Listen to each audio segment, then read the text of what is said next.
Welcome to the Hermitcraft recap. My name is Pixelriffs, our writer is LoyXP. Captions on this video were provided by Liara. We rang a bell 8 years ago and received a book that said, make a weekly recap of everything that happens in Hermitcraft videos. We're probably overdue for our mission tokens by now. If episodes were diamonds, we're also overdue for our 250 diamonds trophy. And if episodes were bone meal, Doc M would be strapping us to a boat and firing us out of a cannon. What we're saying is, we're old.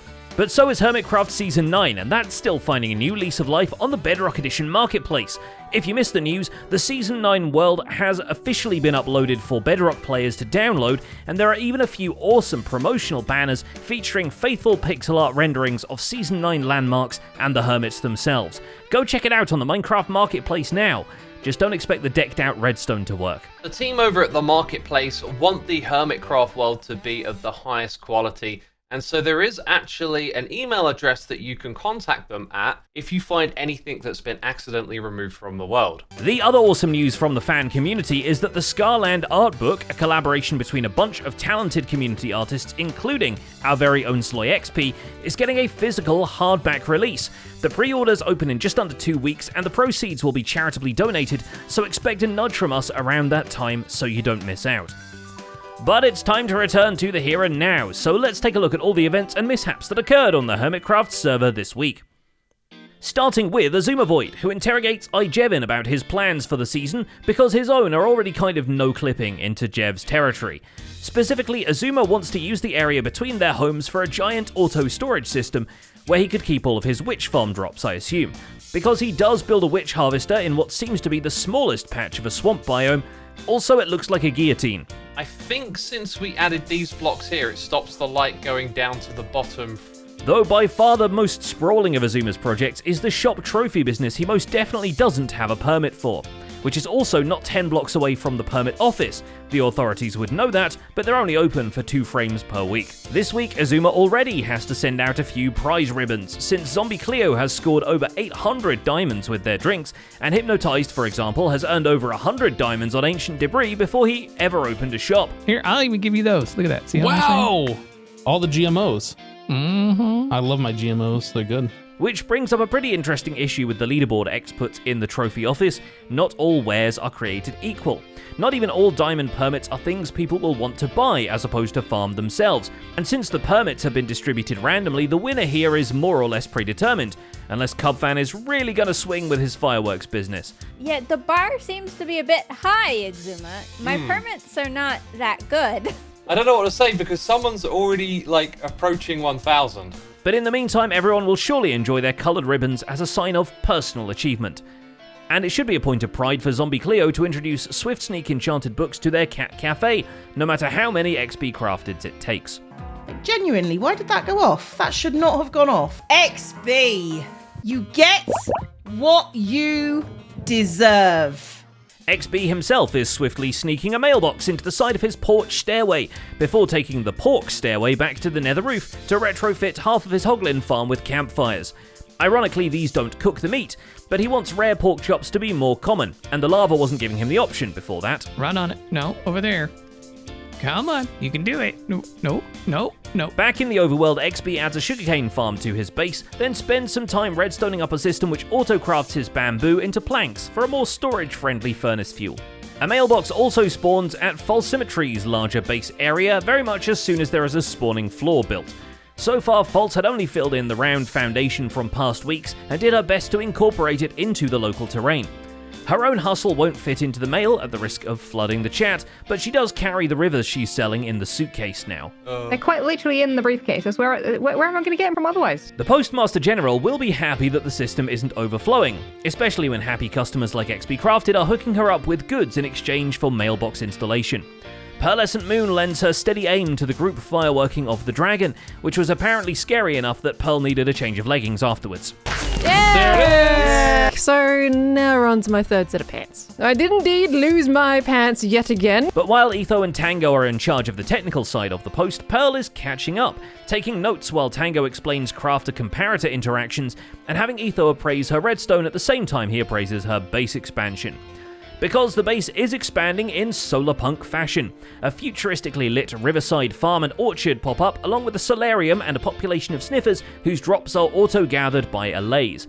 Now, if only the permit office was futuristic enough to be open so she can obtain a special permit for selling stamps. Instead, I pretty much just wanted to show somebody what I've made, essentially. BOO also opens his building work up for being critiqued by Etho and immediately regrets his decision. Feel like you need like some semi-roofs lowered down, like I thought I could take it and I can't. oh no, I crushed them. Oh no. All jokes aside, B-Dubs' bamboo silo does have some hidden depths already, with a moss farm below it intended to supercharge bamboo production where necessary. Considering he's already earned his 100 Diamond Award for selling the stuff, it's more likely than you'd think. And in the meantime, he textures the boulders around his starter house and transforms the surrounding custom landscape into a wild meadow, with only a brief distraction to see whether he can fill a decorated pot faster than Cubfan. What do I think of it? I think it's very cool. The server becomes a little more dangerous thanks to Etho showing good times with Scar that his hot guy fireworks can be rapid launched out of a crossbow. Crossbows, even. You have to throw all of those on the ground. Oh my gosh! What the heck? Yeah. Pretty solid bet on Etho's part, because Scar can't remember the recipe and just buys one from him. Though soon enough Scar will be raking in money as long as the permit form he now finally filled in actually works out with Grian's frantic work schedule. That for some reason demanded hiding a salmon under Joel's shop and doing a 100-block water clutch, and still no Blueburn test in sight. But in case that doesn't pan out, Scar piles up all the ore blocks he has into a mountain, as if he just discovered the Silk Touch enchantment for the first time. It's just so silly and pointless that I love it. Gemini Tay is all too happy to watch Scar run around her lighthouse, but the boat infrastructure doesn't stop there. To help maintain her start-of-the-season tugger, Gem builds the cradle and crane to park it in. Also, the boathouse will double as an entrance to a secret fighting arena because, of course, by now Smallish Beans has invited her into the sword fight club and managed to beat her as soon as his Starlink lined up. We call it even. Why do we call it even? We can't be the winner. We can't be the winner. Yeah. Yes, for a bit there, Joel's internet was down and the poor guy had to play via 5G. On the upside, he managed to catch the server while no one else was online, so that's kinda cool. Mum said it's my turn on the Hermitcraft and all that. Another absolutely iconic moment is Joel singing a cover of ABBA's Money Money Money song where he replaced the word money with honey, which he absolutely did not have to do because ABBA already has a song called Honey Honey. Let's never talk about what just happened ever again, okay? With a repertoire like this, is it any wonder Joel decorates his honey farm this week? It's very orange, but it do be hive. And now, for your enjoyment, we will perform the same comedic trick on Wells Knight's Mangrove Throne. The man sure does grove. The exquisite wood chair here is Wells's castle throne, now that he's finished furnishing the grand hall at the top of the keep. We shall now address him as Wells King until it stops being funny. Zedaf provides his villager with an even more exquisite object to sit on, a chicken. Actually, the villager brought his own chicken, it was just a zombie back then, and a baby also.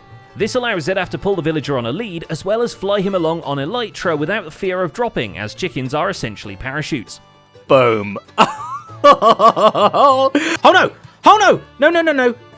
No, no, chicken, stop it! Rip everything! The sight of the world's worst chocobo is sure puzzling to most of the fellow hermits, but a few crack the methodology pretty easily. Such as Tango Tech, though they did go on a vacation together recently, so he's acclimated to Zed's shenanigans. With Zedaf and his girlfriend, and they toured us all around England. We did all the things in London, in the countryside. It was the best vacation. Another feat of Tango's is understanding whatever it is he's doing with the redstone factory he's building.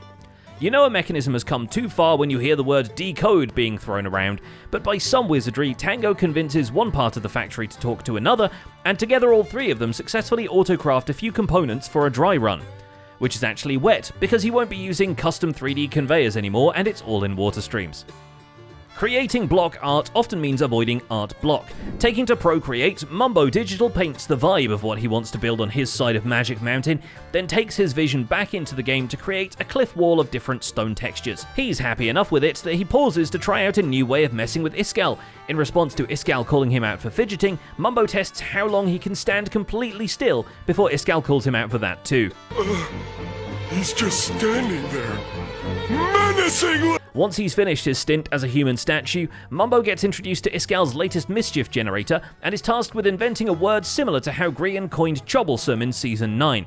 Much more of this, and we're going to need a new dictionary. That sounds like that's like right on my street. I basically do that already. This is fantastic. Iskel has moved the neighborhood mission dispenser, redubbed it Mission Possible, and made it more ugly. Although that's intentional because, as he points out, one of the challenges is to transform the platform into a nicer looking build.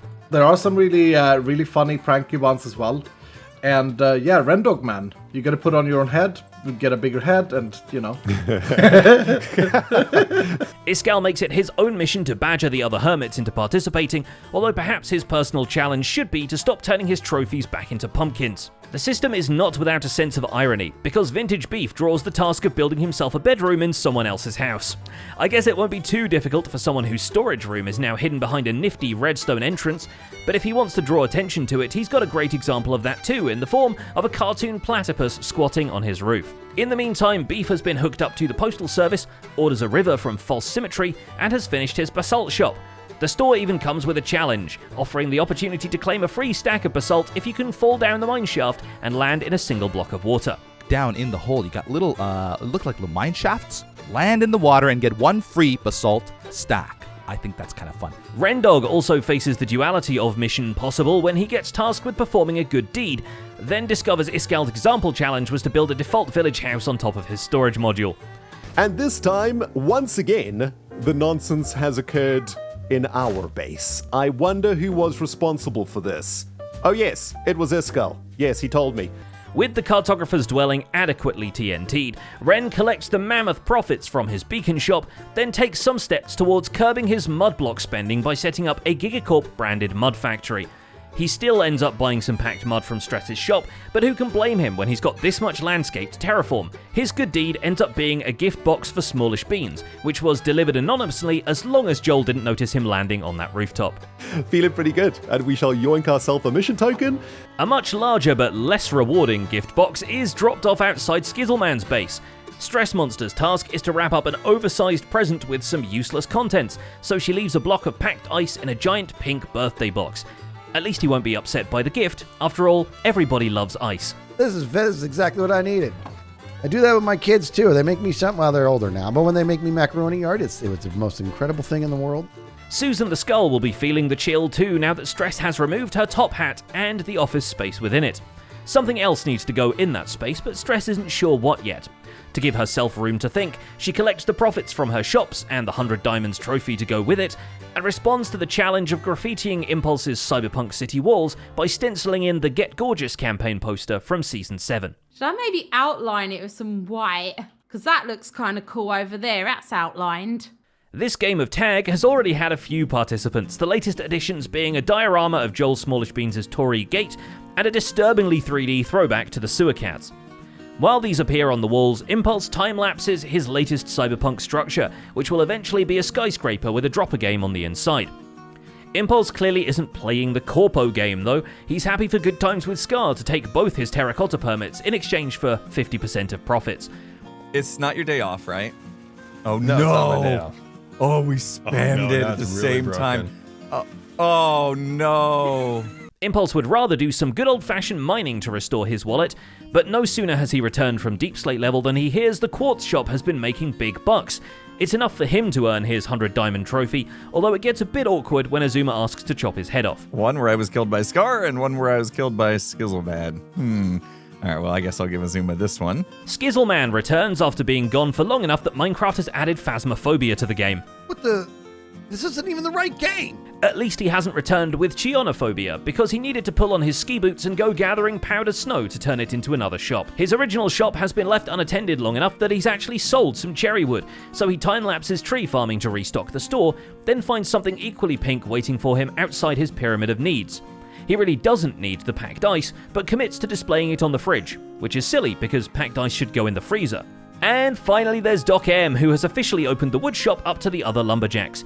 Beef and Skiz seem happy with the new premises, which is good because Doc has been stocking up to an absurd degree. Calculating that his tree farm needed a bone meal farm 8 times bigger than the one he currently has, he builds a second one about 1,000 blocks away from his base just so it doesn't lag his client into oblivion. But the real innovation arrives when he fashions a system to load a chest boat with 27 shulkers of bone meal, force it to collide with other boats to store its momentum, then fling it through unloaded chunks to arrive at his swamp and start unloading straight into the tree farm. It is literally a railgun because it uses minecart rails, and there is no mistaking his joy when his boat comes in. Oh man. Yes, yes, yes! Oh my god, it worked. Okay, so we just sent 40,000 bone meal within 1 tick over 1,000 blocks. I guess you could call this a canon event. And that's about it for this week's recap. Our writer is LoyXP, and my name is Pixel. Captions on this video were provided by Liara. Don't forget to leave a like while you're still here, and subscribe so you won't miss future recaps. Thanks for watching, and we'll see you next week.